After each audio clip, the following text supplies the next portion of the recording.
Welcome to the Janine Bolon Show, where we share tips from around the globe as we guide practical people with their finances using money tips, increase their incomes through side businesses, and maintain their sanity by staying in their creative zone. Hello, this is Janine Bolon here, and you may or may not know that the Janine Bolon Show is a syndicated program of 4 separate podcast programs that were combined in October of 2021.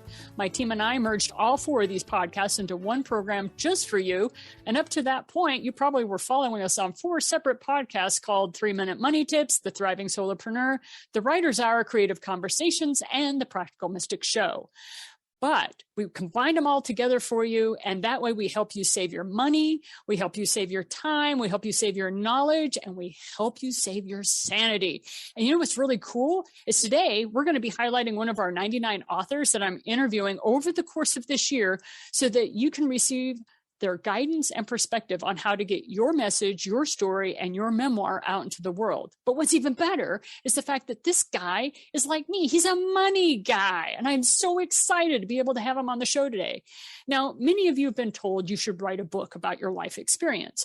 Well, our today's guest is one of the 99 authors that I'm interviewing that all got prompted to share their stories as well. And each one will tell you what got them going writing, but then the best part is each one's going to share what worked when selling their books, what didn't work, and the things that they had wished they had known before they ever became published authors. So you're ahead of the game.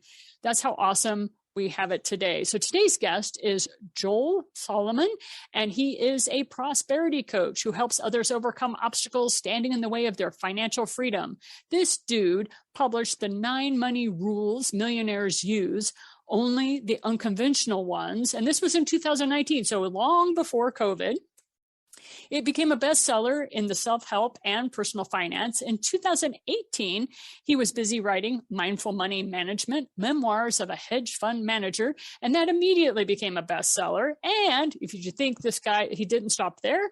He's an award-winning speaker, a frequent podcast host, and he has led 9 workshops in teaching concepts of how to overcome limiting beliefs. He's spoken at numerous Rotary and Lions clubs in the New York metropolitan area, as well as Mercy College MBA program, and you guessed it, Mike Dooley's Infinite Possibilities Training Conference in New Orleans back in March of 2018. He appeared on TV with CEO Money and also has been a guest on more than 20 podcasts, including Every Day is a New Day Show, Thrive Loud, award-winning Nice Guys podcast at the Financial Survival Network, and Think, Believe, Manifest. So Joel has been quoted in the Wall Street Journal, Newsday, U.S. News and World Report, and interviewed in Forbes and Bloomberg Radio. How he ever found me, I do not know, but this dude is big on helping people achieve their financial dreams. Joel enjoys table tennis. Believe it or not, he is a human being on planet Earth who loves that bowling and skiing and, like me, an avid traveler, and he has visited over 40 countries in 5 continents. Welcome to the show, Joel. Thank you, Janine. Thanks so much for having me. It's such a pleasure and honor to be here. I just love it that you managed to come on to our program after all the other places that you've been. It's always such a treat for me as a podcaster to go, oh, and they're on my show too. It's always so much fun. So not only are you this amazing, fabulous money manifester, entrepreneur, multi-book author, what made you decide to start writing to begin with?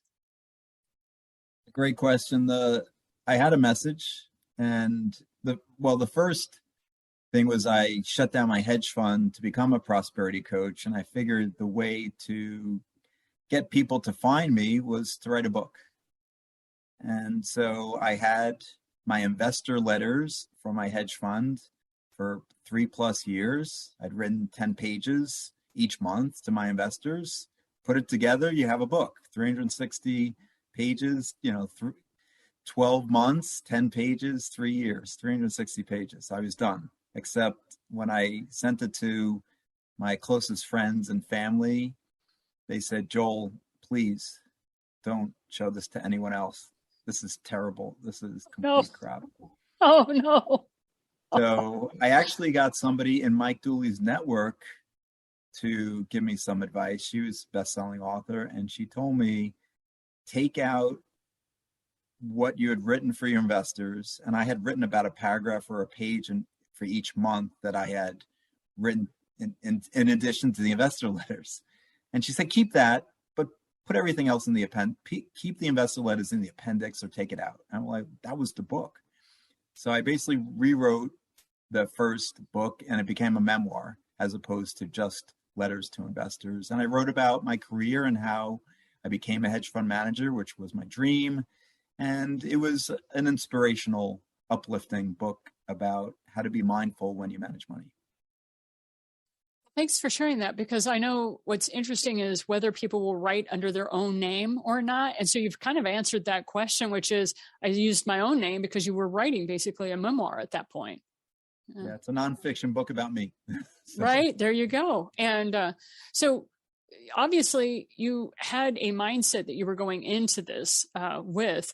Did you have any marketing background before you started writing your book? No, I'm actually a former actuary, credit analyst, equity analyst, portfolio manager, and hedge fund manager.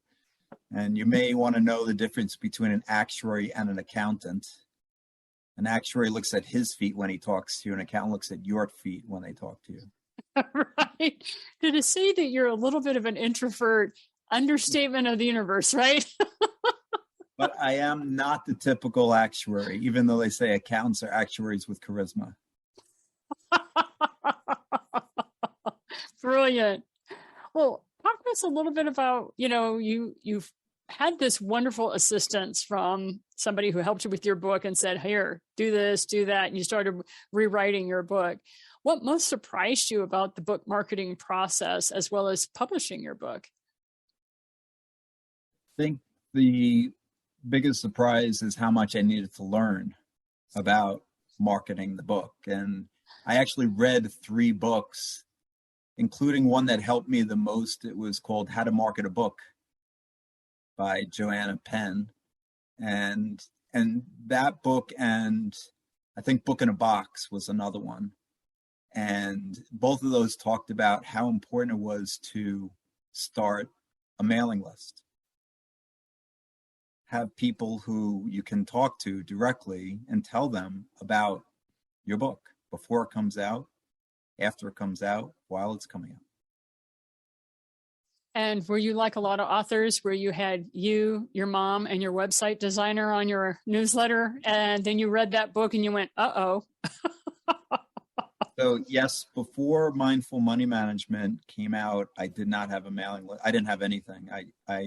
But at the time, LinkedIn, so this was 2017, at the end of 2017 or early 2018, LinkedIn had the ability to actually download your contacts, your connections. Now you can't do that anymore. But I know LinkedIn was taken over, I think, by Microsoft. But yeah, so back then you could download it. So I downloaded that and I put it into MailChimp and I was off and running. I had over 2,000 people on my list. Of course, they knew a hedge fund manager. They didn't know an author. And when I started sending them an email about mindful money management, I was expecting 90% of them to leave, but thankfully only 10% left. That's impressive. To only have a 10% dropout rate is incredible. And also a lot of people don't understand that those smaller lists are actually very valuable because you have higher open rates. Like people are always surprised when they find out how my list size is around the $3,000 to $4,000. Sorry, I'm talking to a money manager. Anyway, 3,000 to 4,000 subscriber list. And they're like, it's not larger. And I'm like, no, I don't want it being too large. I want everybody who's on my list to be highly engaged with me.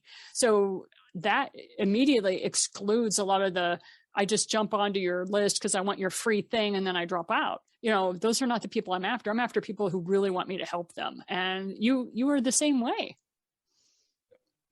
Yeah, it's kind of cool.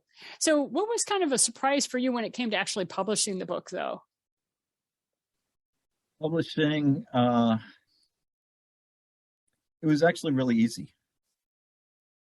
I think, self-publishing and publishing on Amazon is really, really simple. They create space at the time, and now Amazon Kindle, KDP, they make it really, really simple. And so it's very inexpensive, and doing it yourself, it's I'm sure even probably 10 years ago it was many thousands of dollars to self-publish, and now I will tell you, you can do it for under 1,000. Right. When I was publishing in 2005, it was $3,000 to $5,000 per book. So I would have to sit there and work a job. And then when I had my savings account, I called it my book account. When it hit 5,000, then I knew I'd better get rocking and rolling on the book and finish it up, because I now had enough money to publish it. Yep, you're absolutely right. So what made you, what would you change about yourself or your own process if you had started marketing, say, your book today? What are some things that you can offer to new up and coming authors? Probably would not do it myself. I did everything myself. I would hire the expert to do all the steps that I took in my prior 3 books. And so for me, it's who, not how. I don't know if you read that book, Who, Not How. It's where are your expertise? Where does your expertise lie? And do those things. And then hire out those people who it's their passion to market a book. My passion is creating content and helping people become financially free. That's my passion, being of service to others. My passion is not marketing and doing all the aspects to get the book out there. So hire somebody who loves that, who's passionate about it, who's also passionate about your mission. And that way you can continue to do what you love, they do what they love, and it'll probably take them a lot less time as well. Definitely.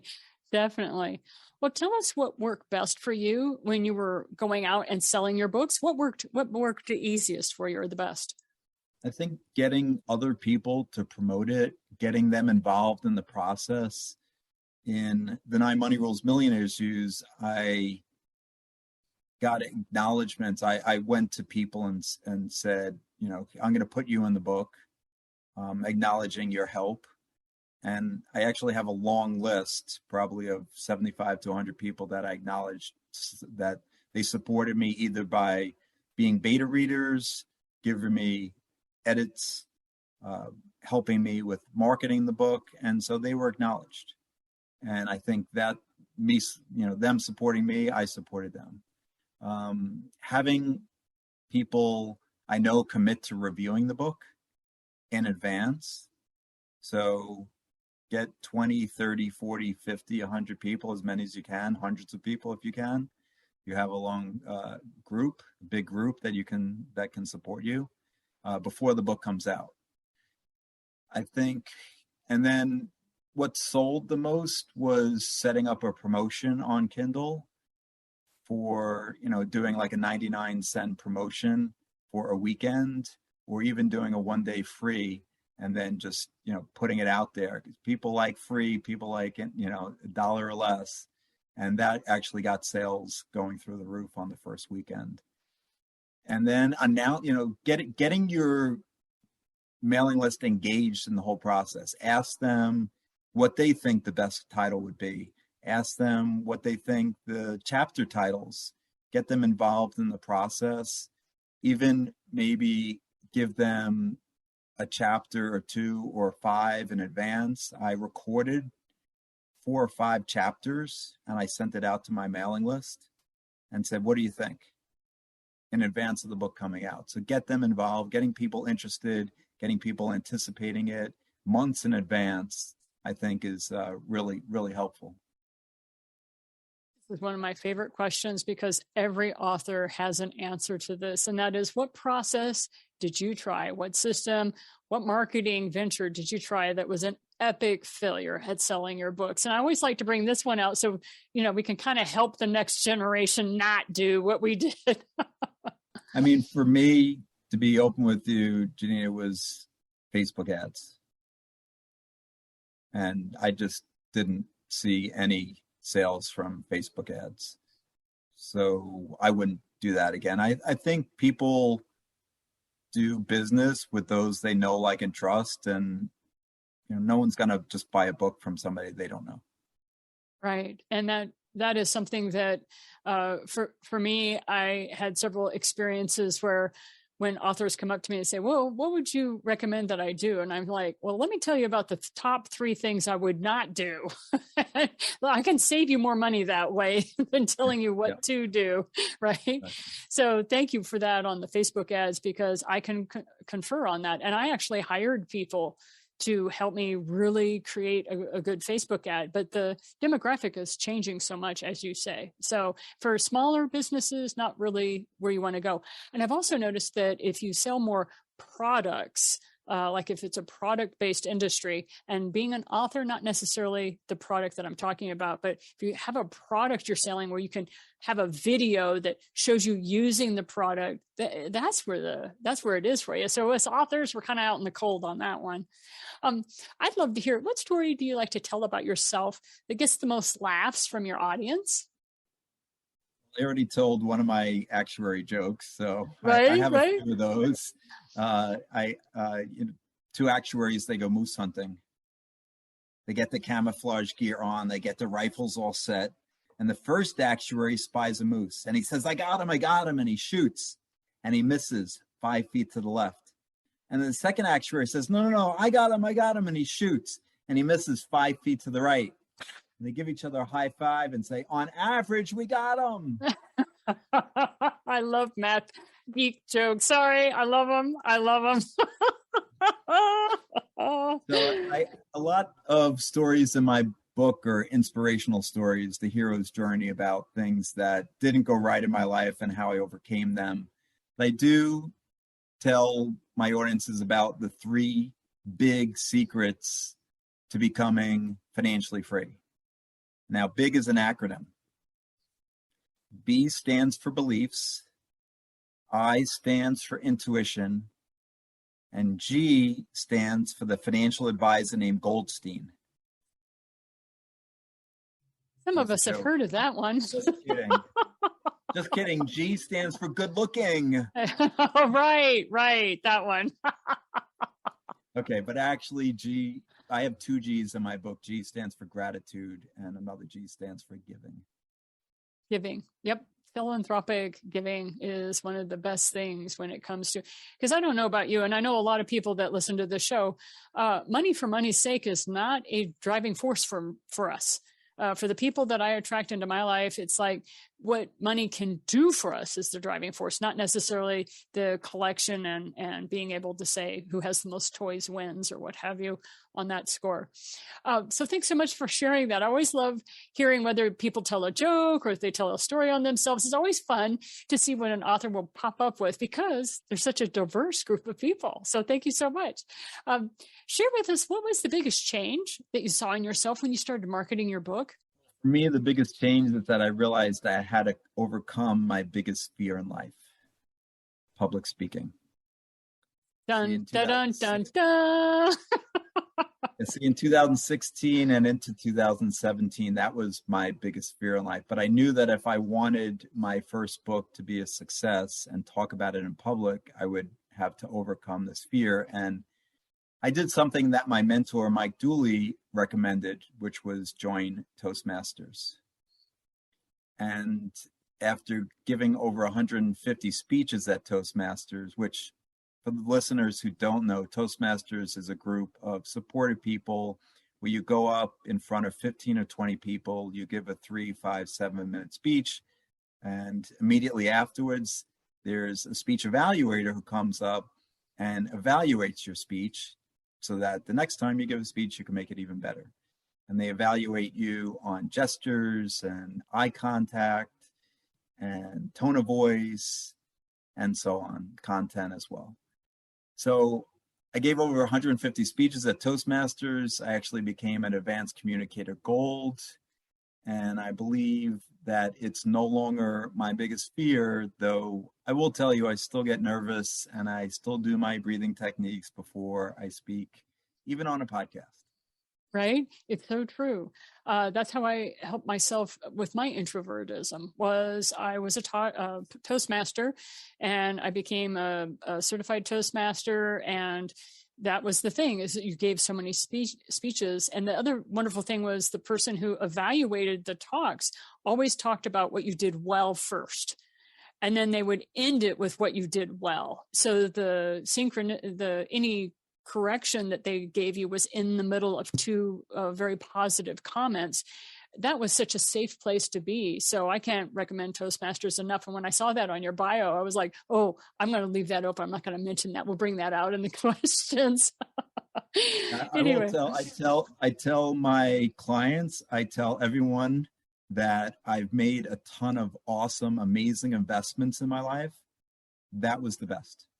Yeah. For $150, it cured me of my biggest fear and generated a lot of earnings too, as well. And I've spoken and people have actually paid me to speak. Right. And that is such a huge return on your investment. It's beautiful. It's wonderful. So since you've had all these experiences, written all these books, and just the sheer volume of knowledge that you have between your ears, what are your top 5 tips that you could give authors when it comes to selling their books? Use Facebook ads.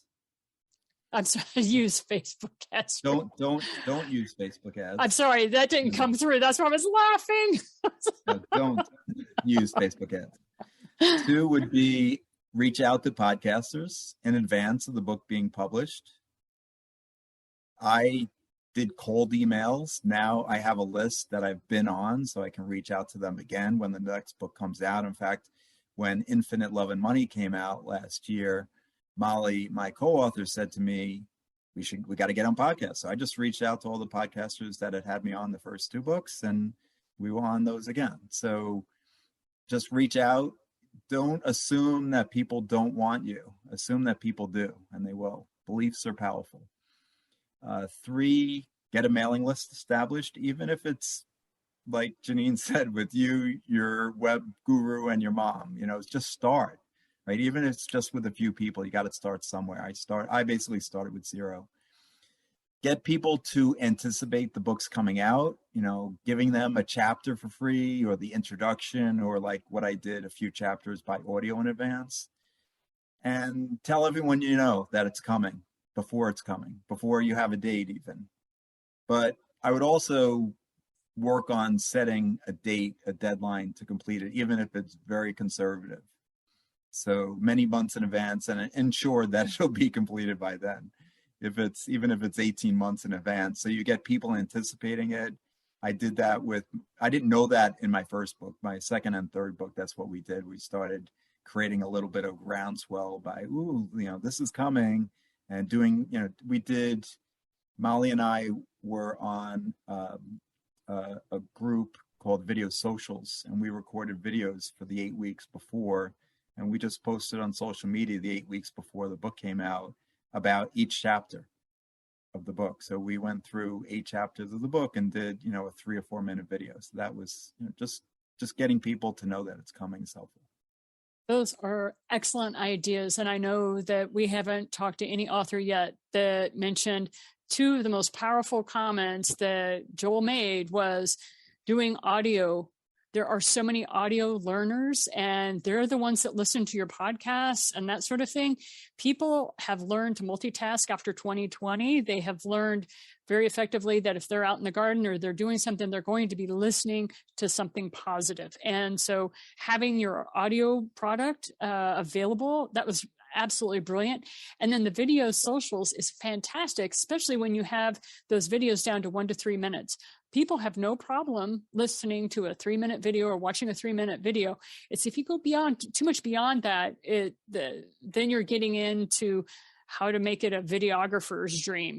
Then you're having to do some high techniques that I don't know about you, but I'm not qualified to do some of the things to set people up with that. So thank you.